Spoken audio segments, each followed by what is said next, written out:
কড়াইশুঁটির কচুরি, পরোটা, এমনকি নানান রকম তরকারিতে কড়াইশুঁটি দিয়ে আমরা খেতে ভীষণভাবে পছন্দ করি। কিন্তু এই কড়াইশুঁটি সারা বছর পাওয়া যায় না। কিভাবে কড়াইশুঁটিকে ফ্রোজেন করে রাখতে হয় সেটা কি তোমরা জানো?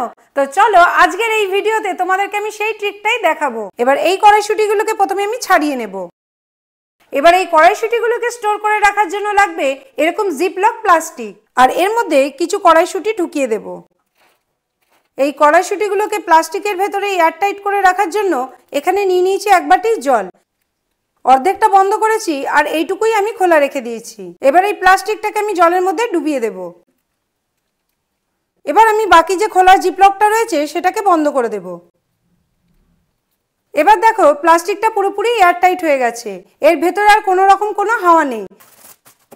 তো তোমাদেরকে আমি বলি, আমি 1 মাস আগে এই কড়াইশুঁটিটা স্টোর করে রেখেছি। এখনো দেখো কড়াইশুঁটিটা কত সুন্দর টাটকা সবুজ রয়েছে।